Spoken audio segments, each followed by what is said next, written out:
Amen. Amen. All right, man. The song that we heard this morning are great songs. Amen. Kaya pagka nakikinig po kayo sa choir, ay huwag lamang po ninyong pakinggan yung kanilang, yung tempo, kundi tingnan niyo po yung mensahe. Napakaganda. I like the message of the song of the choir. Oh, I like that. All right. If you have your Bibles, you can stand up and turn your Bibles in the book of Psalm 34. Psalm 34.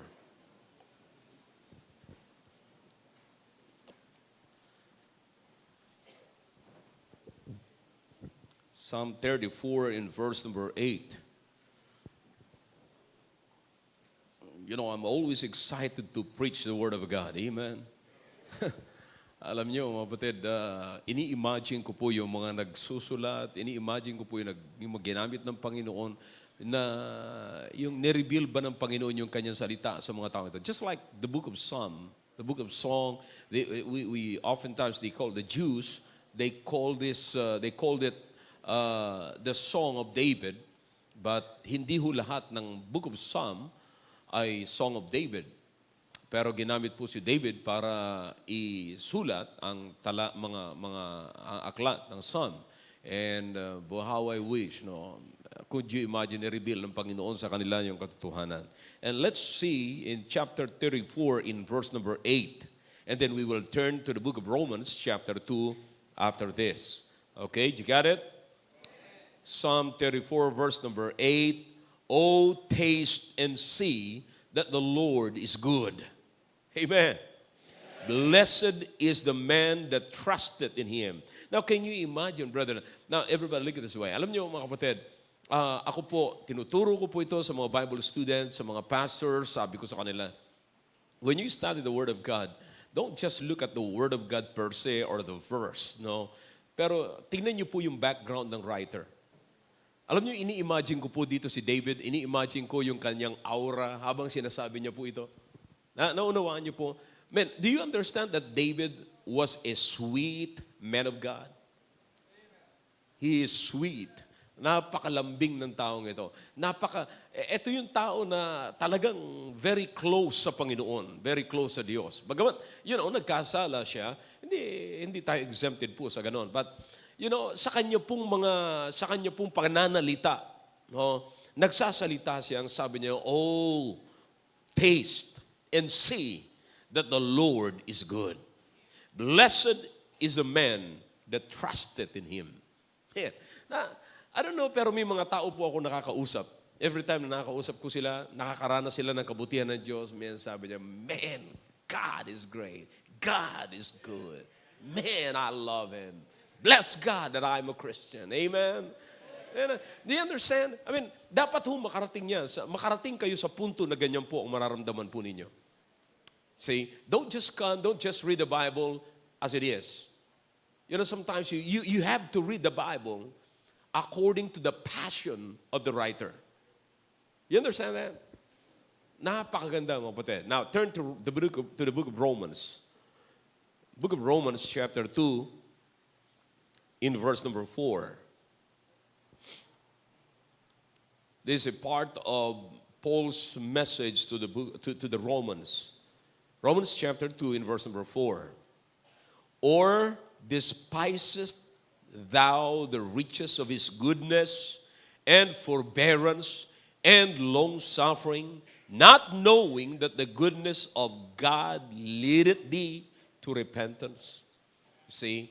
So, iba naman ho yung passion dito, iba naman ho yung direction. But you will notice both of them, David and the Apostle Paul, they have the same mind concerning the greatness and the goodness of our God. Amen? Iisa lamang po ang nasa kanilang isipan. All about the goodness of God. Mamaya explain ko po sa inyo kung ano po yan. Alright? Now, but the title of this message is, Oh, taste and see that the Lord is good. Is there anybody here na nasubukan nyo na, Pastor, nasubukan ko na, God is good, God. Nakita ko talaga yung kabutihan, kagandahan ng Panginoon. You can raise your hands. Yeah, good. Amen. All right. Some of you don't understand what is the goodness of God. Mamaya, papaliwanag ko po sa inyo yan. All right? Let's bow our heads for prayer. Father, help me as I help your people, please. And encourage me as I encourage your people. Wala po akong ibang layunin kundi itataas ko po kayo yung inyong kabutihan, Panginoon, na makita po ng maraming tao. Hindi po alam ng ibang mga tao yung kabutihan nyo, yung kagandahan nyo.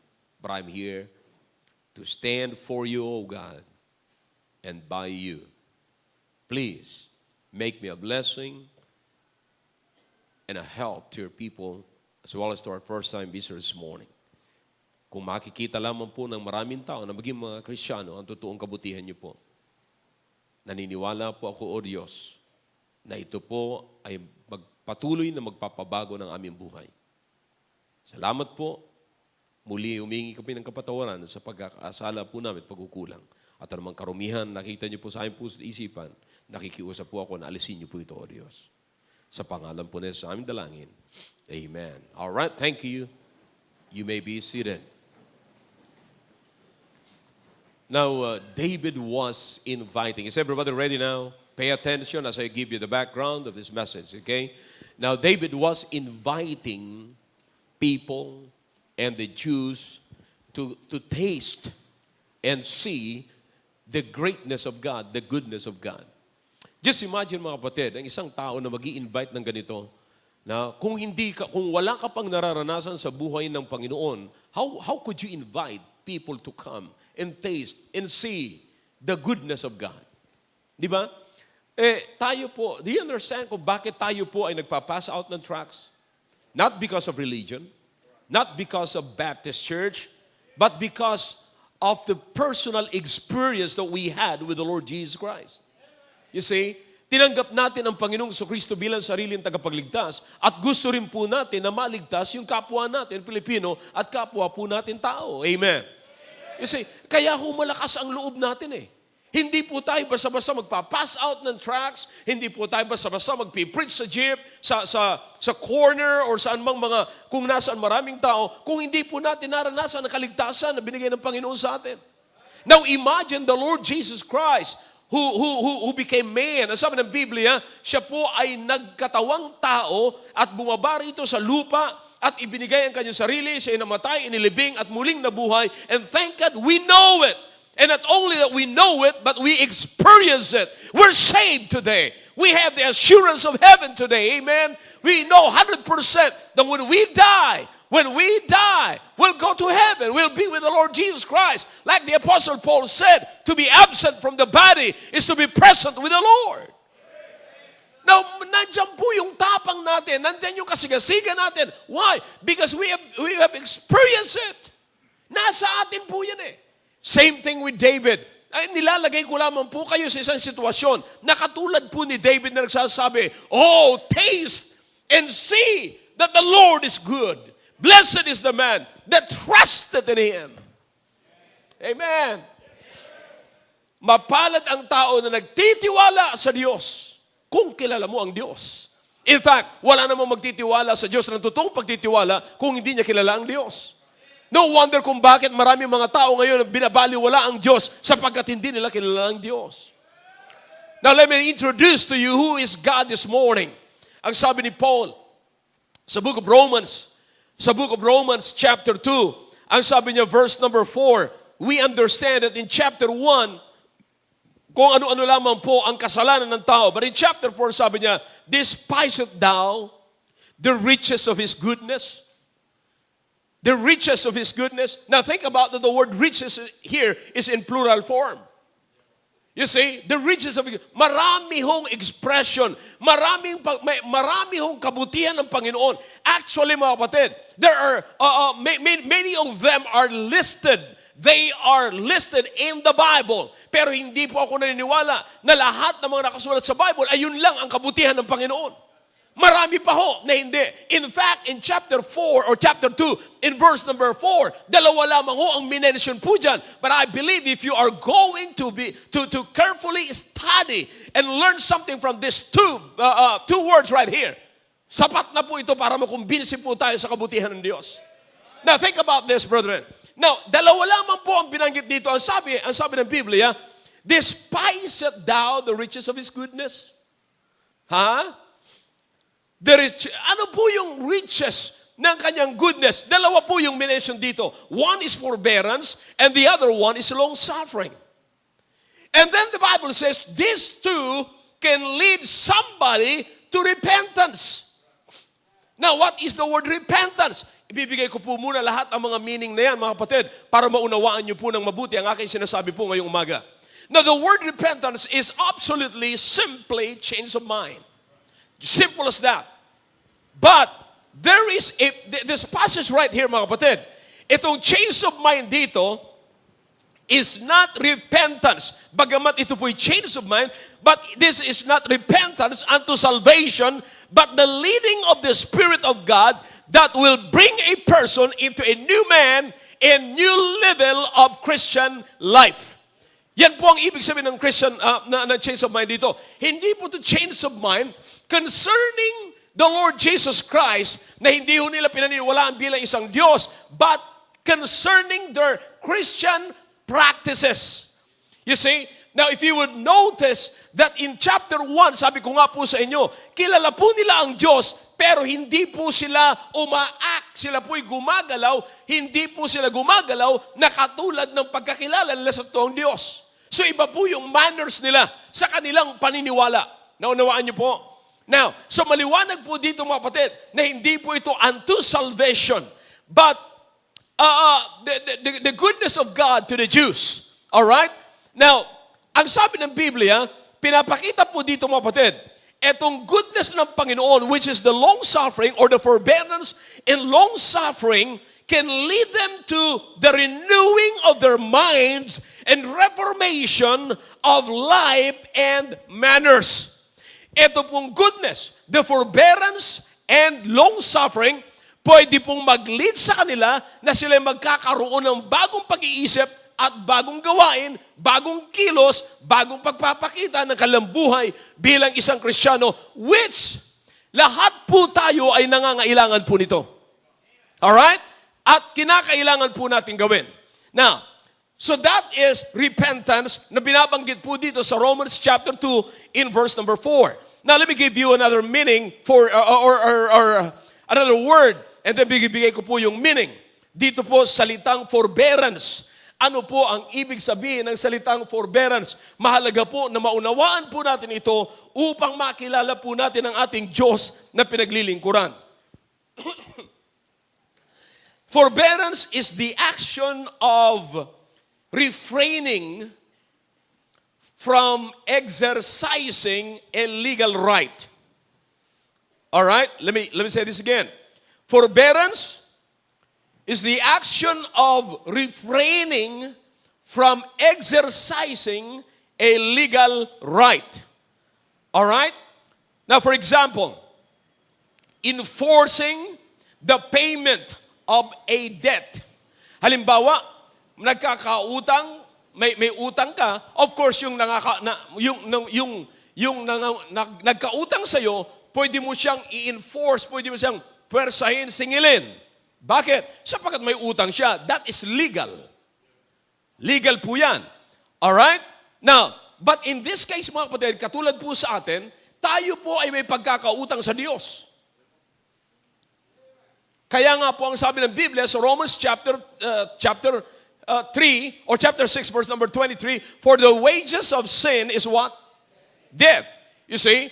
Now, the penalty of sin is death. The wages of sin is death. Okay, may pagkakautang po tayo sa Diyos. Ang ating pagkakautang, ang kabayaran ay kamatayan. Pwede pong i-enforce po yan ng Diyos. But God refrained from exercising His legal right to enforce. Naunawaan niyo po? So hindi niya po, nirefrain niya, hindi niya ginamit yung kanyang legal right para singilin po tayo sa kabayaran ng ating pagkakautang. Praise the Lord. Praise the Lord. Amen. Mga kapatid, mga kabataan, lahat, unawain po natin ang mensaheng ito. You're here for this. Amen? I said, you're here for this. You're not here just to listen to the choir or the special numbers. You're here primarily for the Word of God. Amen. All right? So it is refraining. It is the action of refraining from exercising illegal right. Not only that, it is also the good nature of God. The good nature of God tolerating the incompetence of sinful men. Tayo po mga kapatid ay hindi po tayo, very short po ang ating kamay, no? Very incompetent po tayo mga kapatid. Para maabot, ang sabi ng Biblia, there is none righteous, no not one, for all have sinned and what? Come short of the glory of God. Very incompetent po tayo. So it is the good nature of God tolerating incompetence of a sinful man. Ang ibig sabihin, all right, here is God. Alam niya yung kakayanan ng tao. Ang tao po ay hindi niya kaya, sa halip na abutin niya yung kabanalan ng Diyos, yung kabutihan ng Diyos, ma-appreciate niya yung kabutihan ng Diyos. Sa halip po ay humihiwalay pa ho siya. You see? The Bible says it is not God who gone astray. It is us, men, human being, who've gone astray. Tayo po ang humiwalay sa Diyos. Tayo po ang nagkasala. Hindi ang Diyos ang humiwalay at hindi rin ho nagpapahabol ang Diyos. Anybody listening to me? Hindi po nagpapahabol ang Diyos. Hindi ho lumalayo ang Diyos. Tayo po ang lumayo. So it is God's tolerating us. Inuunawa ng mabuti ng Diyos. It is because we are very incompetent. Very short. Kaya sabi ng Biblia, for all have sinned and come short of the glory of God. Let me give you another meaning for that. Forbearance. To forbear, it means to bear up under. To bear up under. Alright? Na ang ibig sabihin po niyan is to protect by covering. To protect by covering. I hope everybody's listening to me. Amen. Alam niyo mga kapatid, pinakamaling pagkakaunawa po natin at maling kaisipan po natin, yung bang isipin natin, di ba hindi ako makinig muna ngayon, tulugan ko muna ito. Anyway, linggo-linggo naman si pastor nagsasalita eh. No way. You have to learn every time I preach. I said you have to learn every time I preach. All right? So set up straight, wake up. All right? So it means to bear up, to protect by covering. So God is protecting us by covering His personality, by covering us His personality. All right? Ang kanyang personality, ang kanyang kapangyarihan, siyang nagko-cover po sa atin. See? Kaya nga yung wings, ang sabi ng Biblia, ay para tayong kinukublihan ng eagles, no? Pinoprotektahan ng kanyang pakpak. You see? So that is the word forbearance, to protect by covering. Now how about the word long-suffering? Long-suffering. The word long-suffering means the quality and capacity of being patient. God has the quality and capacity to be patient. Okay? So it is the quality and the capacity of being patient. It means patiently enduring continual wrongs and trouble. Patiently enduring continual wrongs or trouble. Did you get that? Amen. Now, it is the quality of self-restraint. It is the quality of self-restraint in the face of provocation, which does not hastily retaliate or promptly punish. Okay? Alam nyo, ang Diyos ay hindi basta-basta huyan nagagalit, hindi basta-basta tayo pinapunish, pagka tayo po mga kapatid ay nagiging matigas sa kanyang harapan. And that is long-suffering. Alright? Now, pagka nagkamali po tayo, hindi kaagad tayo pinapalo, hindi tayo agad sinasaktan, hindi tayo kaagad, ang Diyos ay hindi kaagad nagpapakita ng galit sa atin. And that is what we call, or what the Bible calls, long suffering. Maliwanag po. At ang long suffering na ito is the opposite of anger and is associated with mercy. Okay? Sa halip na merong anger, ano po ang pinapakita sa atin? Mercy. Nakuha niyo po? Sa halip na anger, ang matatanggap po natin ay mercy. Tingnan niyo po. Kaya nga, mercy is what? Not receiving what we deserve. Grace is receiving what we do not deserve. So yan ang pagkakaiba. Mercy, hindi po, ang ibig sabihin ng mercy, ay natatanggap po natin, or hindi po natin natatanggap ang isang bagay na dapat yun ang matanggap natin. Dapat ang matanggap natin ay kaparusahan sa impyerno, but because of God's mercy, hindi po natin natanggap ang impyerno. Maliwanag po. And grace is, natanggap natin ang hindi natin karapat dapat matanggap. Hindi dapat tayo pumunta ng langit, pero binigyan tayo ng pag-asa ng langit. Amen. That's something, brother. I mean, wag niyo hong liliitin ang mga bagay na ito sapagkat hindi po natin ito matututunan, hindi po natin ito matatanggap kung wala hong Diyos at hindi po tayo naniwala sa Diyos. Okay? So that is mercy. So that is long suffering. So makikita po natin in the first place, mga kapatid, that we are created by God. The Bible says in the book of Genesis, God created man. And the Bible says we are created in the image of God. So God's nature is not to punish us, but God's nature is to bless us.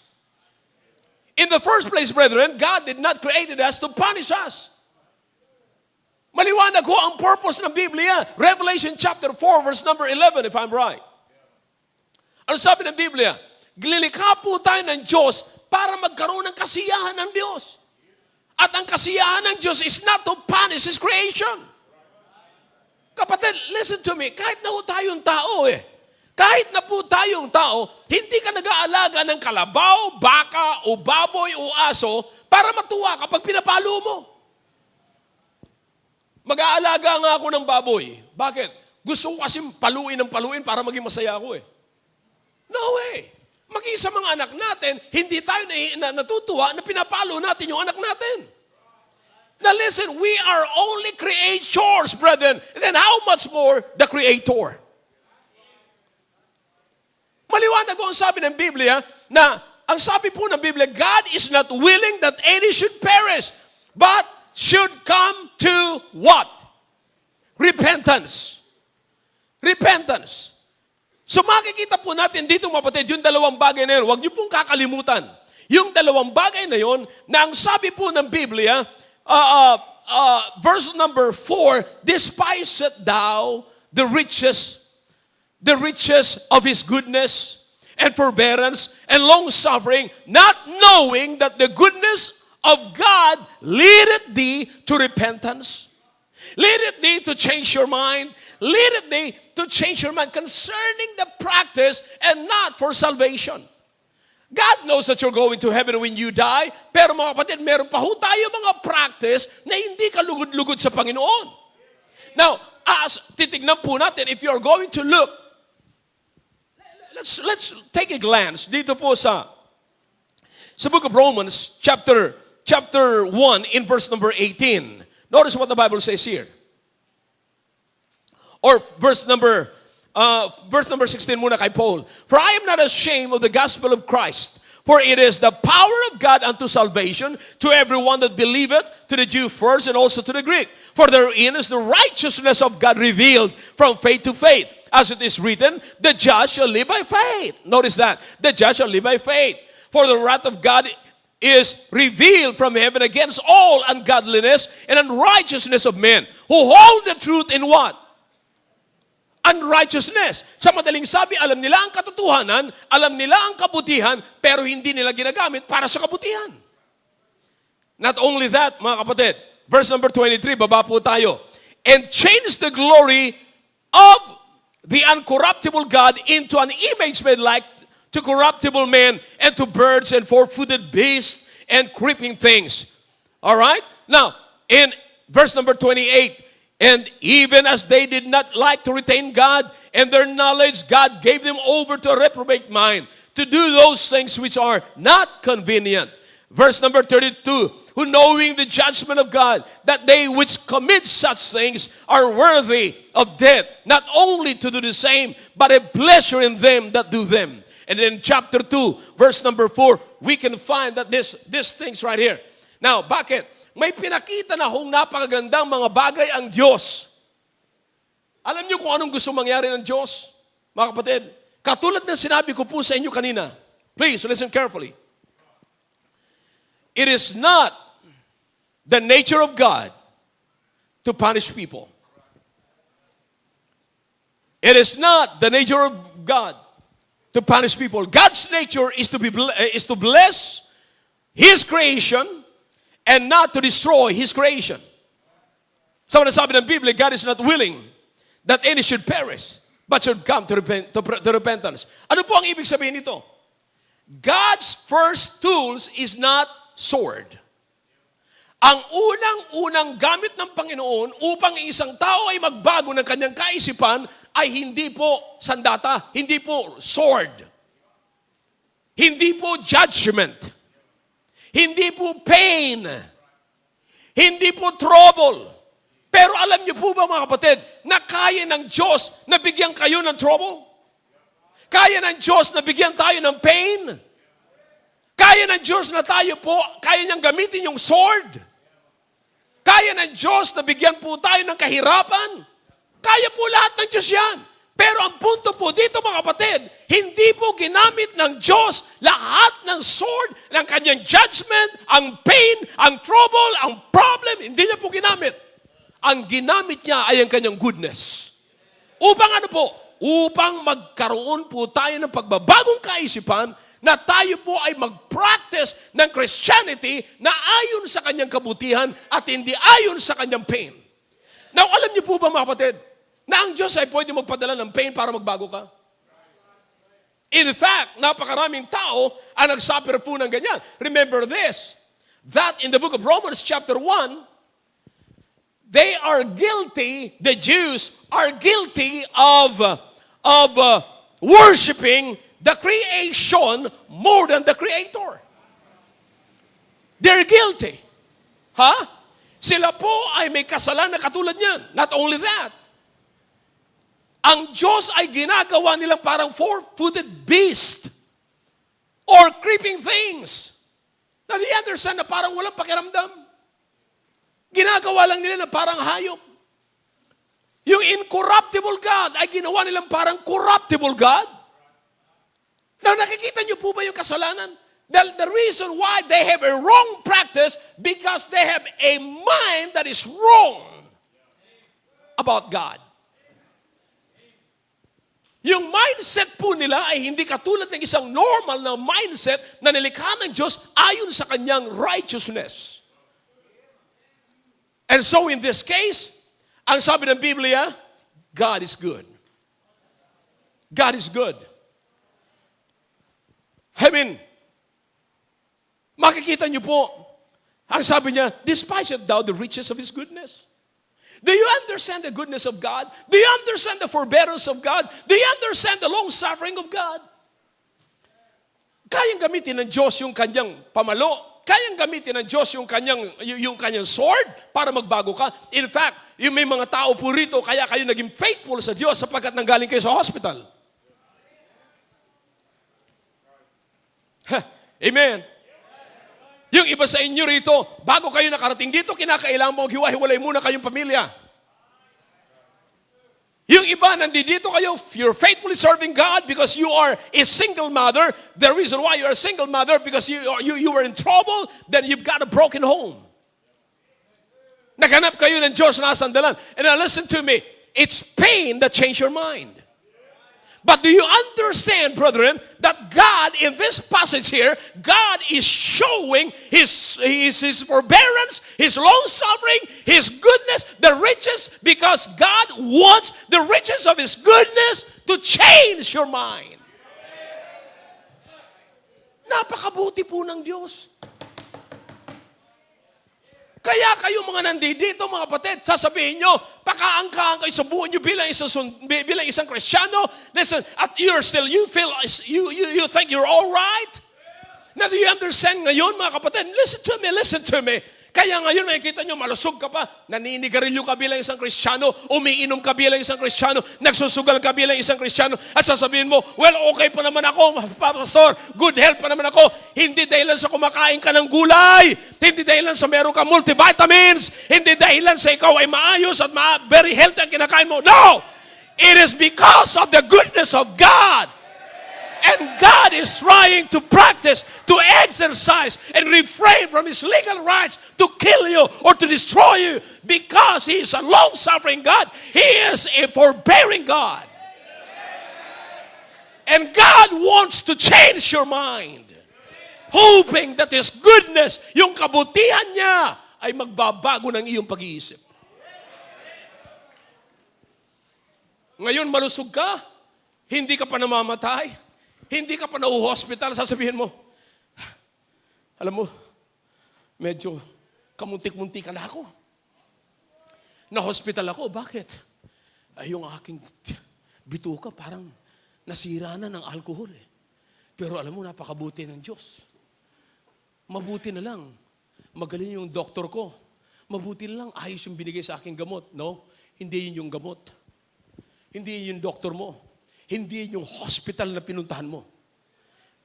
Yan ay dahilan sa forbearance and long-suffering ng Diyos. Because we have God that is rich in goodness. That's the reason why you're still alive. That's the reason why you can still stand and eat good food. Naunawaan nyo ba na dahilan sa kabila ng kakarnalan ninyo, sa kabila ng pagbabackslide ninyo, sa kabila ng pagsuway ninyo sa salita ng Diyos, hindi wala ka rito ng Sunday morning, pupunta ka lamang sa church pagka gusto mo punta, magbabasa ka lamang ng Bible pagka gusto mo magbasa ng Bible, makikipagkamay ka lamang sa tao, sa mga Kristiyano kung gusto mo, at makikipagbati ka kung gusto mo, dahil lang sa may puot ka, okay lang sa'yo, pero hanggang ngayon buhay ka pa, you understand why? Do you understand why? It's because you have a great God. You have a God up in heaven that is watching you and trying to wait until your mind is changed. That is God. That's the God of heaven. That is our Creator. For God so loved the world, He gave His only begotten Son, that whosoever believeth on Him should not perish in hell, but have everlasting life. Hindi nyo pa na-realize yan, kapatid, kung gaano kabuti ng Diyos. Let me give you 3 points here. Bakit kinakailangan i-practice ng Panginoon? Bakit? Bakit kinakailangan ipakita yung goodness ng Panginoon? Bakit kinakailangan yung forbearance ng Diyos ay makita po natin? Yung long-suffering ng Diyos. Why? Because the goodness of God can cover and will cover your bad. Tatakpan niya. Lahat ng kasamaan natin, alam niyo po ba? Kayang takpan ng Diyos. Kayang balutin ng kabutihan ng Diyos. Remember what the Bible says, brethren? It is the righteousness of God. We are clothed with the righteousness of God. Nung simula po nang tayo nagsisi ng ating kasalanan, binalot na po tayo ng kabutihan ng Diyos. Tinitignan po tayo ng Ama ayon sa persona ng Panginoong Jesucristo. At ang persona ng Panginoong Jesucristo kailanman ay hindi nagkasala, kailanman ay hindi naging marumi. At yun po ang bumabalot po sa atin. The goodness of God ay pwede hong magbalot, pwede hong magtakip ng ating kasalanan. You understand that God is saying, I created you. In John 1:12, not only that God created us in His own image, but the Bible says, but as many as received Christ, to them God gave the power to become what? Sons of God. Therefore, sino man po ang nagsisi ng kasalanan at tumanggap sa Panginoon bilang sariling tagapagligtas, anak ka ngayon ng Diyos. God is simply saying, you're my son. You're my son. You're my daughter. Speaking to all men. Anak po tayo lahat ng Diyos. Ang sabi ng Panginoon, ayaw kong maging tanga ka. Ayaw kong maging stupido ka. Ayaw kong maging bobo ka. Ayaw kong mag-itsura kang parang buang. Ano ibig sabihin? Kapatid, nauunawaan niyo po ba na ang sanglibutang ito'y ginagawa tayong parang aso, parang animal, parang buang, parang walang pinag-aralan, parang walang sariling pag-iisip? Do you understand that? God created us, not a horse, but a man. Pero anong ginagawa ng kabataan yun? Nag-iitsurang kabayo. Kung nilikha ka ng Panginoon bilang lalaki, ikaw talaga'y lalaki, hindi nagkamali sa iyo ang Panginoon. Huwag mo nang ipilit, sabi ng Panginoon, hindi. Ako'y lalaki, pero ako'y may pusong babae.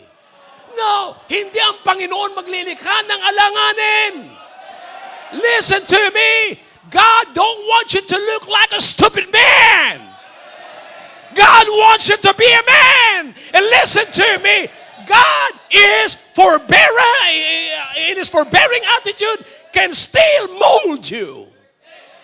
Because you're clothed with the righteousness of God. Now, do you understand now? Anybody here na mga kabataan ngayon, hindi ganito itsura natin. Bagamat si Brother Roland, mga kapatid, lumaki ito hanggang sa ngayon. 28 years old na po siya ngayon. Pero mga kapatid, hindi ka nakaranas manigarilyo, bro, di ba? Uminom ng alak. Nakaranas. Pero hindi ganun sa kay Brother Albert. Yeah. Nanigarilyo po ba kayo, Brother Albert? Nanigarilyo. Uminom? Oh yeah. Oh yeah. Listen to me. Pero hindi, bagamat magkaiba po sila at magkakaiba po kami ng karanasan. See, sabihin ko na ako, I'm the worst as far as the thing of this world is concerned. Or God's creations, kaming tatlo. Ako yung the worst. But do you understand? Ngayon, makikita mo po ba sa akin ngayon yung alak? Makikita mo po ba sa akin ngayon yung sigarilyo? Makikita mo po ba sa akin ngayon yung mga bagay sa mundo? No way. Ano lang makikita mo ngayon sa akin? Kagwapuhan. Ibig sabihin, yung kagandahan ng Panginoong Jesucristo. Makikita mo na sa amin ngayon, bagamat iba-iba ho ang pinanggalingan po namin ngayon, pero meron kaming isang bagay na para-parehas. Ang itsura namin ay pang-Kristiyano. Why? Sapagkat kami po ay binalutan ng kabutihan ng Panginoon. Now, hindi ba napakaganda, mga kapatid, na tayo po ay pwedeng balutan ng kabutihan ng Panginoon? The goodness of God can cover all our sins. Lahat ng mga bagay na hindi po maganda, na dinulot at sinira sa buhay natin ng sanglibutang ito. Lahat po yan ay kayang balutin ng Panginoon ng kanyang righteousness. Hindi ba? Kaya nga, mga kapatid, itong sinasabi ko po nakakalungkot. Hindi po ba nakakalungkot? Halika rito, iyo. Hindi ko po alam. Mas maganda din alam mo yung Bible mo. Huwag mong ihiwala yung Bible mo. Go ahead, kunin mo. Yeah. Hindi ko alam. Hindi kita nakita kung ano itsura mo nung bago ka mapunta rito. Long hair ka ba dati? Yeah. So, hindi ka nagninekta, hindi ka nagaganito.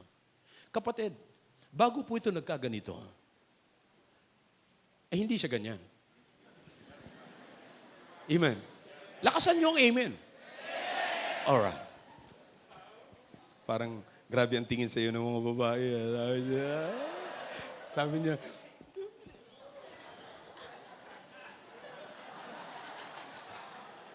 naniwala ka naman. You know what? Hindi ka ganyan. Alam niyo mga kapatid, sapagkat siya'y naniwala sa Diyos at alam niyang napakabuti ang Diyos, unti-unti siyang nag-submit doon sa salita ng Diyos. And you know what happened?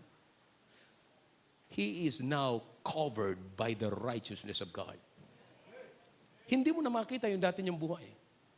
In fact, marami pong mga taong nagsasabi sa iyo ng ganyan. Alam mo, hindi na ito si dating ganito. Alam mo, ibang-iba ka na ngayon. Alam mo, hindi ka ganyan. Alam mo, hindi ka ganyan manalita. Alam mo, ang bait-bait mo na ngayon. Hindi ako makapaniwala. Alam niyo kung bakit? Hindi na nila makita yung dating ikaw. Hindi na nila makita yung dating kalukuhan mo. Hindi na nila makita yung kasamaan mo. Bakit? It was covered by the goodness of God. But let me tell you something. Don't be stupid. God created you in the image of God. Kung ikaw ay nilikhang lalaki, magpakalalaki ka, magbuhok kang lalaki, kumilos kang lalaki, magsuot ka, magsalita ka ng pagkalalaki. Bakit? You're stupid pagka binaliktad mo yan.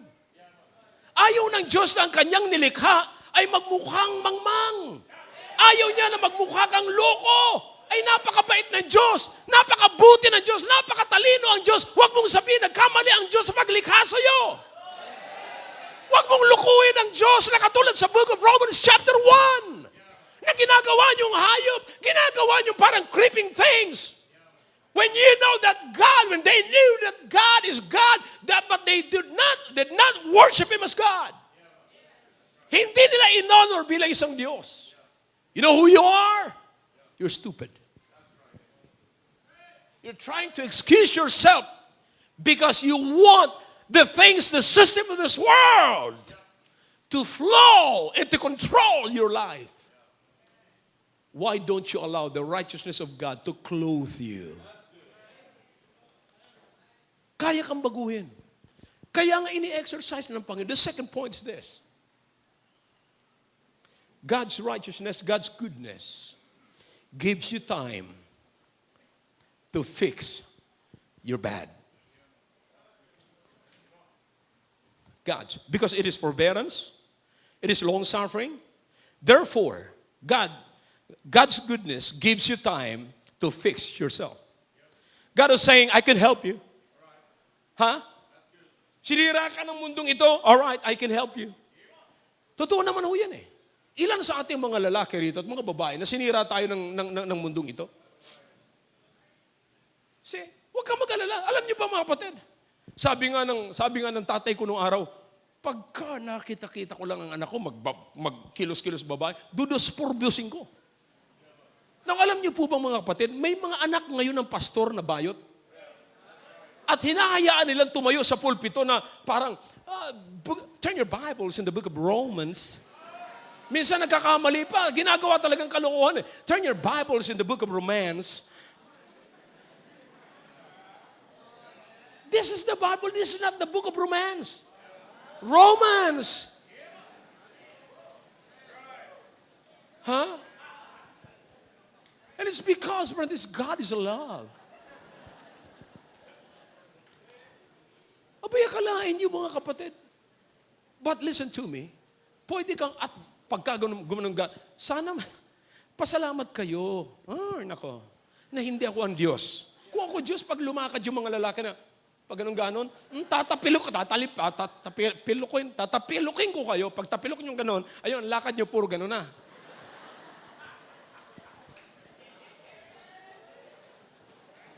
Sana kung saan ang kalambutan ninyo, sana doon, manatili kayong ganon. Pagka ganon, ayun, hindi na sana matanggal yung daliri nyo sa ngipin nyo. Now, you know what I'm talking about? Hindi ako ang Diyos. We have a forbearing God, a long-suffering God. Amen?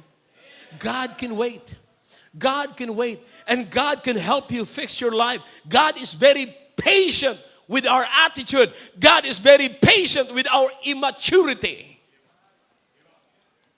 God can wait. Ano man, alam niyo mga kapatid, minsan may mga tatay na irresponsable. Pagka nagka-counsel ako, sasabihin ko, kasi ganito, kasi ganito. Sabi ko, bakit pa itong mga tatay na ito na kalalaking tao hindi marunong umayos ng kanyang pamilya? Siya pang unang napipikon, pagka merong kahirapan, unang-unang aalis at iiwanan yung pamilya, hindi yung babae ang umaalis. Yung babae sasabihin sa'yo, kahit na maghirap tayo, Daddy, basta't magkasama at buo ang ating pamilya. Sabi naman ng tatay, hindi ko na kaya. Ayoko na mabuhay tayo ng ganito, magpakailanman.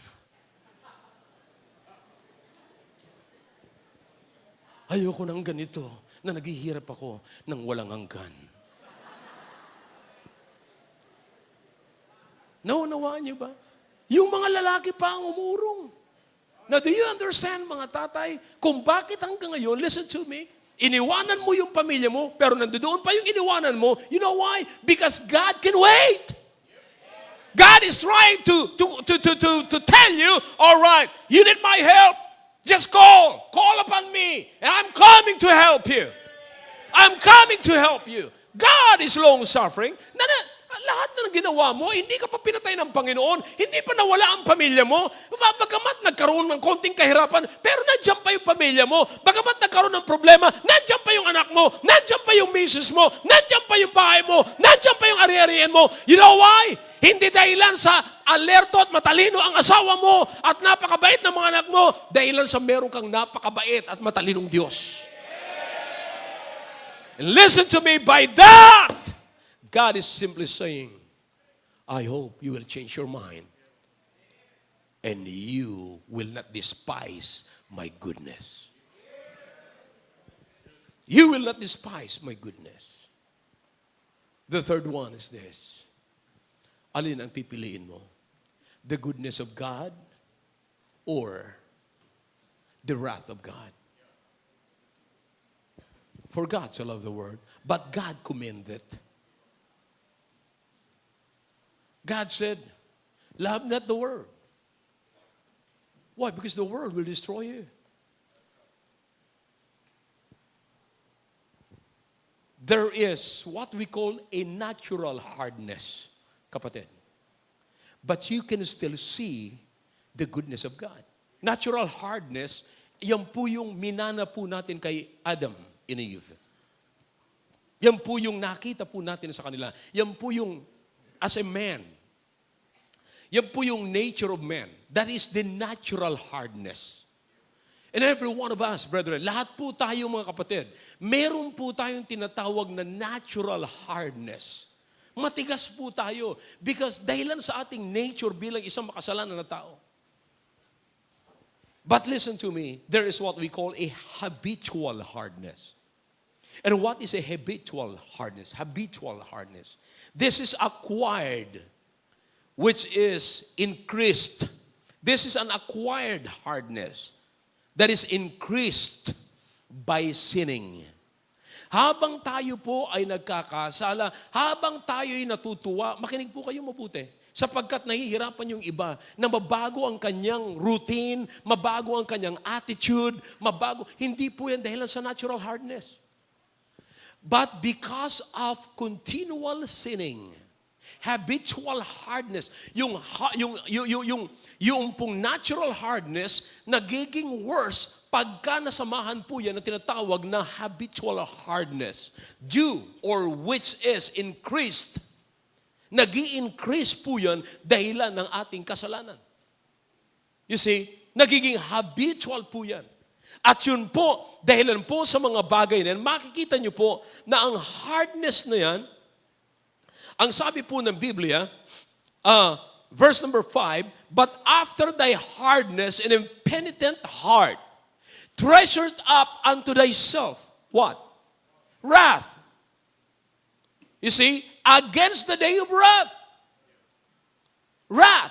Ibig sabihin mga kapatid, yung puot, yung galit, ayaw po natin na dumating yun isang araw na harap tayo sa Panginoon eh.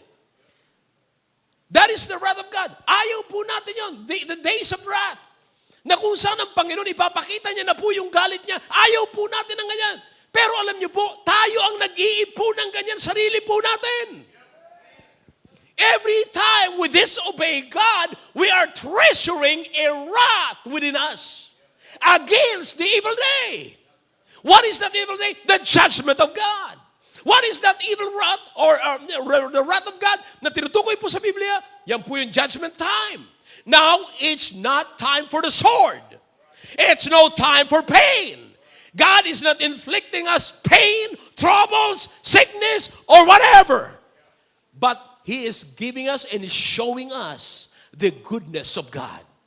And that goodness, God is hoping that you will change your practices. You will change your mind concerning your practices. And you know what? Ang sabi ng Biblia, kung ikaw ay magpapatuloy at i-disobey mo yan, ang sabi po ng Biblia, verse number 5, but after thy hardness and impenitent heart, treasure it up unto thyself. So it means, brethren, people, the creation, they are the author of their own destruction, which is the wrath of God. Ayaw mangyari na yan. Pero alam niyo po kung sino ang author? Maaaring sasabihin mo, if God is very patient, if God is long-suffering, if God is a forbearing God, bakit ako nagkakasakit? Hindi ang Diyos ang nagpadala sa iyo ng sakit, kundi ang sakit na yan ay bunga ng kasalanan na ipinagpapatuloy mo na hindi mo itinitigil. Yeah. Naturally, kapatid. All right. You go ahead and smoke. Sige. All right, you go ahead and drink alcohol. Go ahead. Hindi ang Panginoon nagpadala sa iyo ng cancer sa bituka. Hindi. Bunga yan ng alak at saka sigarilyo. Hindi ang Diyos ang nag-inflict ng pain. It is what we call self-inflicting pain. Bakit kayo naibuhay ka pa? Sa kabila na may cancer ka, sa kabila mo na may nararamdaman ka, na bunga ng inyong kasalanan, ng iyong bisyo, pero buhay ka pa rin. Nakakakain ka pa rin. Nakakapakinig ka pa rin ng salita ng Diyos. Nakakapagbasa ka pa rin ng Bible. You say, God is allowing you sa Sunday morning, magsisimba ka, pagkatapos yan, iinom ka, magbabasa ka ng Bible, pagkatapos maninigarilyo ka, and then makikipag-fellowship ka naman sa mga Kristiyano, mag-iinom-inom ka ng kape, hindi na-satisfy ng kape, pag-uwi, beer naman. Pero ngayon, buhay ka pa. But let me tell you something. It's because God is a long-suffering God. God is showing you His goodness. But let me tell you something. Ang sabi ko sa third point, alin ang pipiliin mo? Katulad ng mga taong ito, na isang araw, kinamumuhayan nila, kinatatakutan nila, ang ayaw na ayaw mangyari sa kanila, yung haharap sila sa hukuman ng Diyos. It's no longer the goodness of God, but it's the judgment of God. They're treasuring wrath against the wrath of God. Good night. Treasuring wrath against the wrath of God. Sino ang author ng kanilang kaguluhan? Hindi Diyos. Kapatid, sa totoo lang. Sa totoo lang. Hindi ang Diyos nag-author ng problema mo. Are you listening to me? Hindi ang Diyos ang may pakana ng problema mo. Hindi ang Diyos ang may pakana ng karamdaman mo ngayon. It is you. It is you. Why? Because God is good. God is good. Sabi ng Biblia, are you despising the goodness of God? Rather than sasabihin mo, well, because God is very good to me, may utang na loob ako sa Diyos, anuman ang gustong gawin, pagawa sa akin ng Panginoon, ay gagawin ko. I've changed my mind because God is good. Now listen to me. Ang pinagtatako ko lamang po ganito. Pag meron tayong naging kaaway at naging mabuti po sa atin, ginagawan po natin ng mabuti. Dating masama, tapos nagpakabuti, ginagawan po natin ng mabuti. Madali nating makita ang kabutihan ng kapwa natin tao. Pero bakit hindi po natin makita ang kabutihan ng Diyos sa buhay natin? Ha? Now, do you understand who is David? Kaya sabi ni David, oh, taste and see that the Lord is good. Wow! Wow! Sabi, blessed is the man that trusted in Him. Thank God. Palagi ko sinasabi sa sarili ko, salamat po o Diyos na ikaw ang aking Diyos. Do you realize that? Na napakabuti ng Diyos na siyang naging Diyos natin. Eh kung ang naging Diyos mo yung hindi nagsasalita, hindi nakakapakinig, hindi nakakakita, di patay ka rin. Salamat sa Diyos na ang Diyos ko ay buhay. Ang Diyos ko ay nakakakita, ang Diyos ko ay nakakapakinig. May kalakasan ako ngayon dahil sa aking Diyos. May kinakain ako ngayon dahil sa aking Diyos. Nakakalakad ako ngayon, nakakagalaw ako, nakakapagsalita ako ngayon dahil sa aking Diyos. May damit ako ngayon dahil sa aking Diyos. May tinitirahan ako ngayon dahil sa aking Diyos. May maayos akong pag-iisip dahil sa aking Diyos. Marami akong pagkakamali, pero hindi niya tinignan ang kanya aking pagkakamali. Sa halip na paluin niya ako, binigyan niya ako ng mga pangangailangan ko. And that changed my mind concerning Him. Every time na nakakita po ako, kanina lamang po papunta po kami dito ni Maki. Sabi ko, magang-maga. Alain mo, may nagtutulak na ng kariton, magang-maga. Yun ang angalakal. Maya-maya sumisigaw, Boti! Boti! Nahangalakal siya. Sabi ko, hindi ba napakaganda na tayo papunta sa simbahan? Siya naghahanap buhay. Kinakailangan niya maghanap buhay kasi dapat may kakainin siya mamaya. At hindi ko po alam kung ilan ang anak noon. Ngayon, nandito tayo sa simbahan, mga kapatid. Nakakapagsimba tayo.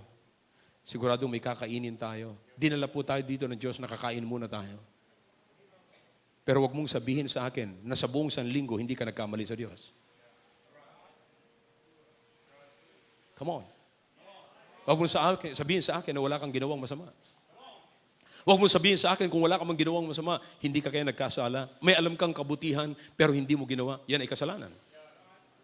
Do you think natutuwa ang Diyos doon? Hindi. But you know what? God is patiently and helping you to fix your immaturity. God is good. The goodness of God leadeth to change our mind. Sunday morning, nandito ka ba last Sunday morning? Nandito ka ba last Sunday evening? Nandito ka ba last Wednesday? Anong ipinagpalit mo para sa Panginoon? You think natutuwa ang Panginoon sa appointment mo, sa iyong commitment sa Panginoon na hindi mo ginagawa? Nag-commit ka sa Panginoon, I will serve you. Nandito po ako ng Sunday morning because that is my commitment. Sunday night, nandito po ako because that's my commitment. How about Wednesday night? That's my commitment. Pero anong pinagpalit mo sa Panginoon? But you know what? Nauunawaan niyo po ba, mga kapatid, na maraming mga bata ngayon na ipinagpapalit ang cellphone sa pagmamahal ng kanilang magulang? Bakit kaya? Kasi nga, bata pa . Nakakita na po ba kayo ng mga bata na nakipag-away sa kanilang mga magulang dahilan lamang sa isang manika? Hindi nga kita bate.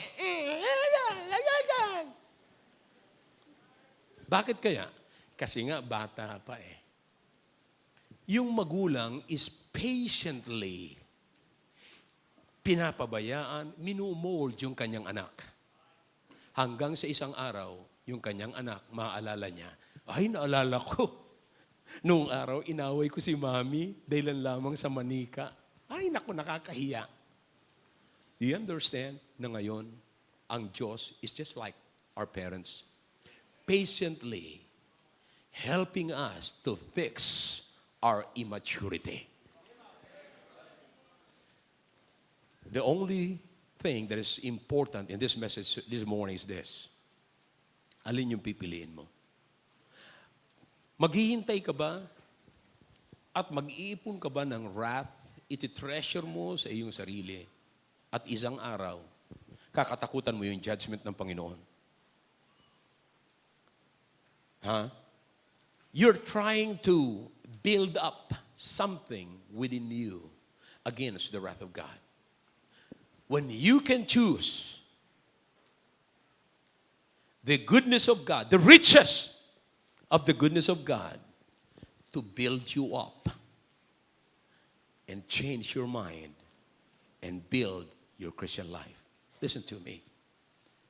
Hindi nature ng Diyos na pahirapan ka, saktan ka. Ang gusto ng Diyos, mabago ang buhay mo. Listen to me. Ito ang pagkakaiba namin. I'm closing. Illustration. Si Brother Roland, nakakilala sa Panginoon na hindi sa pamamagitan ng hospital. Hanggang sa inabot niya ang ranggong general, hanggang sa inabot niya yung ganyang klaseng mala-executive na forma na hindi siya nakaranas ng sakit o parusa na galing sa Diyos. Ako po, kinakailangang makulong pa ako ng December 25 at hatulan ng lupon ng January 1 at magkaroon ng tama sa ulo, tama na saksak dito, tama rito, hanggang sa ilalim ng talampakan may tama, pero ang utak wala akong tama. Maliwanag po. Kinakailangan ko pa ng ganong klase yung mga peklat sa katawan para lamang akong pumorma ng ganito, nang pwede naman akong pumorma, sana na walang tama. You understand what I'm talking about? Now, brethren, ang decision nasa inyo po. The just shall live by faith. God loves us. God is good to us. Nais ng Diyos na magbago ang buhay natin, hindi sa pamamagitan ng sakit, kundi sa pamamagitan ng kabutihan ng Diyos. I hope I'm clear this morning. Shall we all stand, please? Father, thank you for your words. Bless the hearts of your people, please. Speak to their hearts, O God. Salamat po sa kabutihan. Just like David, O God. Help us to come and taste and see that thou art good and we are blessed in your sight. Help your people this morning as we do the invitation. Your heads are bowed, your eyes are closed. God is speaking to your hearts through the message this morning.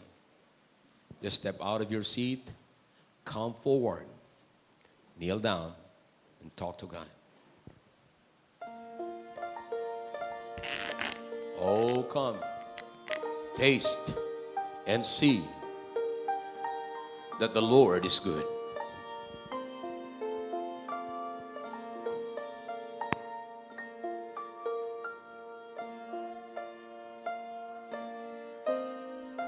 Subukan mo na ba yung kabutihan ng Diyos?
Dakilang Diyos, marami po salamat sa mga anak niyo na tiklop tuhod na lumapit po sa inyong harapan. Pagpalain niyo po ang bawat isa. Patuloy po na magbago po ang aming isipan concerning our walk, concerning our living, and help us, O God, to live like a Christian. Give us, O God, the backbone, the strength to stand for God's righteousness, O God. Thank you for your people. Bless the hearts of your people. May our life, O God, be an invitation just like what David said. Come, taste and see that the Lord is good. Blessed is the man that trusted in him. Oh God, help us. Help us to keep that passage right there in our hearts, in our minds. bless your people, and save the unsaved this morning and baptize the converts. For in Jesus' name I pray. Amen.